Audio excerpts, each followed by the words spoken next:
but not silenced. I have not been silenced. I will not be silenced. I am not going to be one that is going to allow this to take place and not speak up and speak out and say to the world that this has to change. We are normalizing not just hate, but we are normalizing these signals to persons who may not be as stable as I would like for them to be, who will then proceed to do something to harm someone. Yes, when you come to my office, the first thing you see is a person with a gun.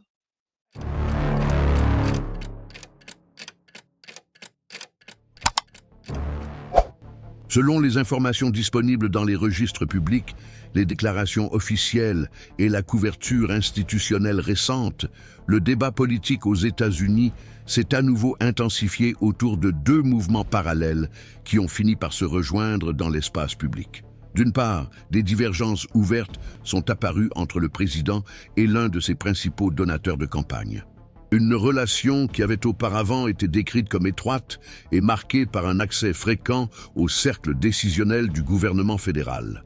D'autre part, les initiatives parlementaires liées à la responsabilité politique du chef de l'exécutif ont repris de l'importance, notamment les discours et les résolutions mentionnant la possibilité d'une procédure de destitution présentée par des membres du Congrès qui défendaient déjà cette voie institutionnelle depuis des périodes antérieures. En ce qui concerne le conflit entre le président et le grand donateur, les éléments factuels connus indiquent que la rupture est devenue publique après des divergences liées à un vaste programme de dépenses fédérales débattu au Congrès. Selon des déclarations attribuées au président lui-même, une partie du mécontentement de l'homme d'affaires serait liée au retrait ou à la révision des politiques d'incitation en faveur du secteur des véhicules électriques, ainsi qu'à des coupes budgétaires à grande échelle qui affecteraient des programmes précédemment bénéficiant d'investissements publics.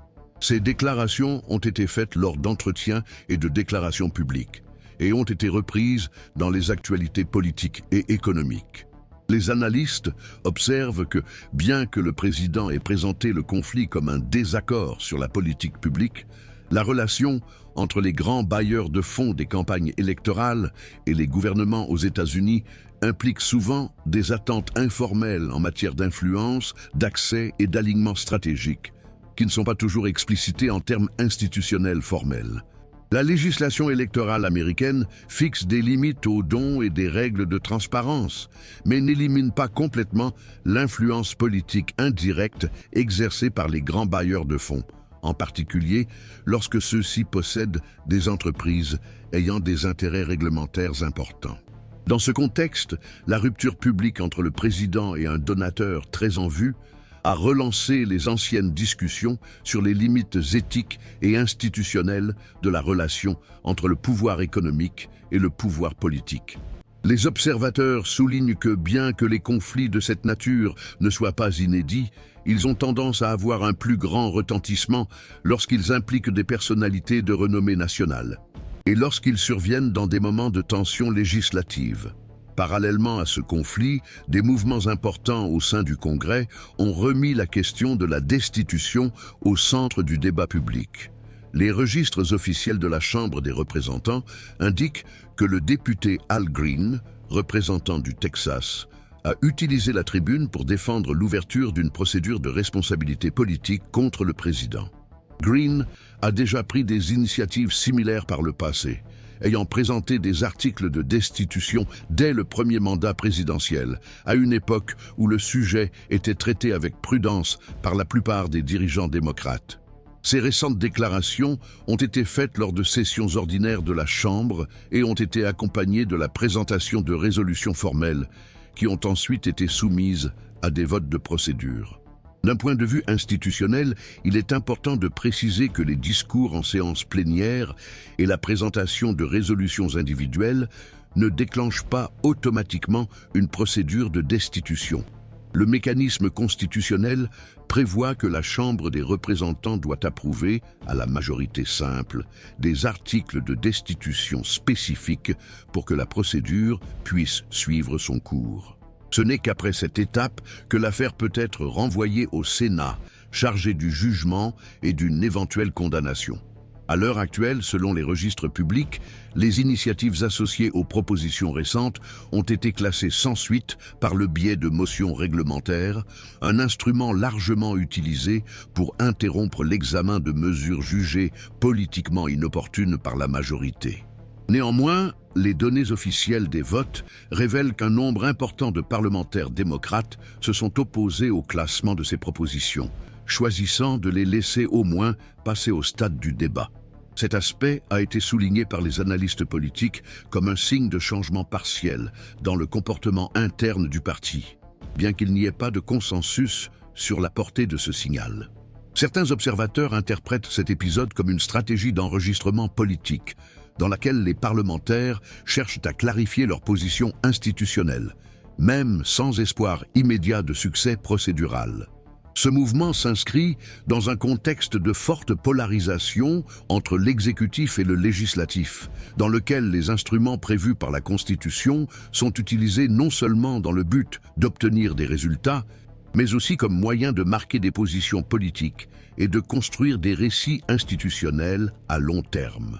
Les spécialistes en droit constitutionnel soulignent que les initiatives de destitution peuvent remplir de multiples fonctions, notamment la production de documents officiels, la délimitation des responsabilités politiques et la signalisation à l'électorat, indépendamment de la probabilité d'une destitution effective du président.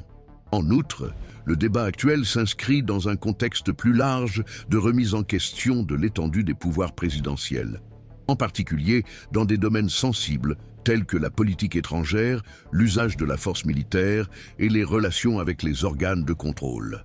Bien que ces thèmes apparaissent souvent associés dans le discours politique, les analystes soulignent que chacun d'entre eux possède ses propres fondements juridiques et institutionnels. Dans le cas de l'usage de la force, par exemple, la Constitution attribue au Congrès le pouvoir de déclarer la guerre, tandis que le président exerce la fonction de commandant en chef des forces armées. Au cours des dernières décennies, cet équilibre a été réinterprété par les administrations successives, donnant lieu à des débats récurrents sur les limites de l'autorité exécutive. Sur le plan de la communication politique, un autre élément qui a contribué à la visibilité du débat a été l'utilisation intensive de déclarations publiques et de plateformes numériques par le président et ses détracteurs. La diffusion rapide de ces messages a amplifié la portée des controverses et rendu difficile la distinction entre les positions politiques rhétoriques et les implications institutionnelles. Au Congrès, il existe des divergences sur la mesure dans laquelle ce type de communication peut ou doit être considéré comme un fondement pour une responsabilisation formelle, ce qui renforce l'absence de consensus autour des initiatives en cours. En résumé, les événements récents reflètent le chevauchement des tensions politiques, des conflits institutionnels et des conflits d'intérêts qui caractérisent le scénario américain actuel. La rupture publique entre le président et un important donateur, ajoutée à la reprise des initiatives parlementaires de destitution, ne constitue pas en soi un processus institutionnel achevé ou à un stade avancé, mais indique un environnement dans lequel les mécanismes de contrôle et les limites du pouvoir exécutif font à nouveau l'objet d'un large débat. L'évolution de ces questions reste subordonnée aux décisions futures du Congrès, à l'évolution du débat public et à la dynamique interne des partis, éléments qui restent ouverts et sujets à de multiples interprétations. La réactivation du débat sur la destitution s'inscrit dans un contexte institutionnel qui ne peut être compris sans référence à l'histoire récente de cet instrument aux États-Unis et aux dynamiques politiques qui façonnent son utilisation. Selon les archives officielles du Congrès et les analyses académiques consolidées, la destitution a toujours fonctionné moins comme un mécanisme purement juridique que comme un processus politique de responsabilisation, dans lequel l'interprétation des faits et la corrélation des forces partisanes jouent un rôle déterminant. Cette caractéristique est apparue clairement lors des 2 procédures précédentes impliquant l'actuel président au cours de son premier mandat, lorsque la Chambre a approuvé les articles de destitution, mais que le Sénat a opté pour l'acquittement. dans un contexte de fort alignement partisan. Cet historique influence directement la manière dont les parlementaires évaluent les initiatives actuelles. Pour une partie des législateurs et des analystes, la probabilité d'une destitution effective reste limitée tant que le Sénat ne présente pas une majorité disposée à rompre avec la direction partisane du président. Pour d'autres, cependant, la valeur de la destitution ne se limite pas à l'issue finale, mais inclut la capacité de produire un registre institutionnel, d'expliciter les conflits constitutionnels et d'établir des paramètres de conduite pour l'exercice du pouvoir exécutif. C'est sur ce point que de nombreux observateurs situent la stratégie adoptée par les parlementaires qui insistent sur le sujet, même face à des perspectives incertaines d'avancées formelles. Les résolutions et discours récents diffèrent des initiatives précédentes, non seulement par le moment politique où ils surviennent, mais aussi par la portée des questions soulevées. Au lieu de se concentrer sur un seul épisode délimité, comme cela a été le cas dans les processus passés, elles tendent à rassembler différents fronts de contestation du comportement présidentiel. Parmi ces fronts figurent des décisions administratives controversées, des différends avec des organes de contrôle, des prises de position publiques jugées inappropriées de la part du pouvoir législatif, et des actions de politique étrangère qui ont soulevé des questions sur le respect des prérogatives du Congrès. Selon les analystes, cette approche plus large vise à caractériser un modèle de gouvernance, bien qu'elle soit également critiquée pour avoir dilué l'aspect juridique de la procédure. Dans le domaine de la politique étrangère, l'un des points les plus fréquemment cités concerne l'utilisation de la force militaire sans autorisation législative explicite. La Constitution des États-Unis stipule qu'il appartient au Congrès de déclarer la guerre, tandis que le président, en tant que commandant en chef, dirige les forces armées. Au fil du temps, cette division a été réinterprétée par les administrations successives, en particulier après des conflits armés de courte durée ou des opérations classées comme limitées. La War Powers Resolution, adoptée dans les années 1970, a tenté d'imposer des limites plus claires, exigeant une communication et une autorisation législative dans certaines circonstances. Néanmoins, son application pratique reste controversée, et les présidents de différents partis ont adopté des interprétations larges de leur pouvoir, ce qui fait du débat actuel une partie d'une controverse institutionnelle de longue date. Un autre axe important concerne la relation entre l'exécutif et le système de surveillance et de contrôle, y compris les enquêtes législatives, les décisions judiciaires et l'action des agences indépendantes. Les parlementaires qui défendent les initiatives de responsabilisation font valoir qu'il y a eu une accumulation d'épisodes dans lesquels le président aurait tendu ses limites, soit en remettant publiquement en question la légitimité des enquêtes, soit en s'engageant dans des litiges administratifs avec des organismes fédéraux. Les détracteurs de cette interprétation soutiennent que les conflits entre les pouvoirs font partie du fonctionnement normal du système et que les désaccords institutionnels ne constituent pas en soi un motif de destitution. Cette divergence illustre la difficulté d'établir des critères objectifs largement acceptés pour la responsabilisation présidentielle. Au niveau des partis, les registres de vote à la Chambre indiquent qu'une partie importante du Parti démocrate est disposée à soutenir, au moins sur le plan procédural, les initiatives liées à la destitution. Cette donnée a été interprétée de différentes manières. Certains analystes y voient un signe que le parti considère désormais le sujet comme moins coûteux sur le plan électoral qu'auparavant, en particulier face à un électorat plus polarisé. D'autres affirment que ce soutien reflète davantage la pression exercée par les bases engagées du parti qu'une stratégie coordonnée de la direction. Il n'y a donc pas de consensus sur la question de savoir si ce mouvement représente un changement durable ou une réponse circonstancielle à l'environnement politique. Du côté républicain, la réaction institutionnelle s'est concentrée sur l'utilisation de mécanismes réglementaires pour empêcher l'avancement des propositions. La motion de classement, utilisée pour interrompre la procédure, est un instrument légitime et largement prévu par les règles de la Chambre.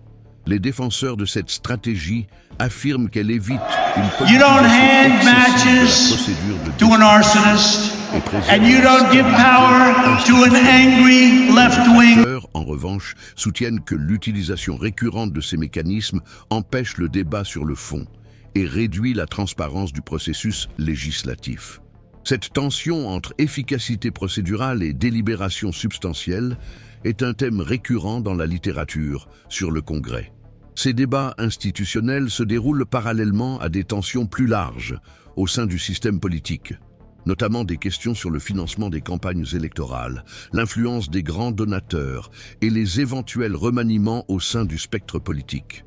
Les déclarations publiques de personnalités du secteur privé suggérant la création ou le soutien d'alternatives politiques en dehors des deux grands partis ont relancé les discussions sur la viabilité des tiers partis aux États-Unis.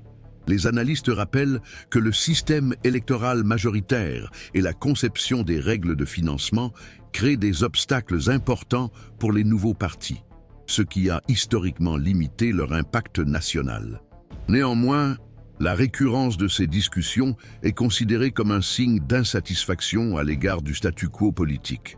Dans ce contexte, le débat sur la destitution ne peut être analysé isolément, mais doit être considéré comme faisant partie d'un ensemble plus large de controverses sur la gouvernance, la légitimité institutionnelle et l'équilibre des pouvoirs. Selon les experts, l'intensité de ces disputes tend à augmenter pendant les périodes préélectorales, lorsque les parlementaires cherchent à se positionner plus clairement auprès de leurs électeurs. Dans le même temps, l'absence de résultats immédiats renforce le sentiment que le processus reste ouvert, susceptible d'évoluer à mesure que de nouveaux faits apparaissent, que des décisions institutionnelles sont prises et que l'environnement politique continue d'évoluer. Les effets possibles découlant de cette série d'événements restent flous et dépendent de multiples variables institutionnelles, politiques et juridiques qui sont encore en cours. D'un point de vue strictement formel, rien n'indique, d'après les registres publics accessibles à ce jour, qu'une procédure de destitution ait progressé de manière significative à la Chambre des représentants. Les mouvements observés sont restés limités aux phases initiales prévues par le règlement intérieur, ce qui fait que toute évaluation des conséquences immédiates ou des résultats concluants reste au stade de l'hypothèse. Néanmoins, la récurrence des discours, des initiatives formelles et des votes liés à ce sujet contribue à la constitution d'un patrimoine institutionnel qui pourrait acquérir une importance future tant pour les analyses historiques que pour les débats juridiques ou politiques ultérieurs. Au Sénat, instance constitutionnellement chargée de juger une éventuelle destitution approuvée par la Chambre, la répartition actuelle des forces partisanes reste un facteur déterminant. Même si des articles de destitution venaient à être approuvés à un moment donné, l'exigence constitutionnelle d'une majorité qualifiée pour la condamnation représente un obstacle important. Les spécialistes de la dynamique législative observent que, dans des contextes de forte polarisation, la disposition des sénateurs à contrarier leurs dirigeants partisans tend à être limitée, ce qui réduit la prévisibilité de toute issue. Ce scénario soutient l'interprétation selon laquelle, dans les conditions actuelles, la destitution fonctionne davantage comme un instrument de pression politique et d'enregistrement institutionnel, que comme un mécanisme aux résultats assurés. Un autre aspect souvent mentionné dans le débat public concerne la position du vice-président J.D. Vance et son éventuelle importance dans les scénarios de succession.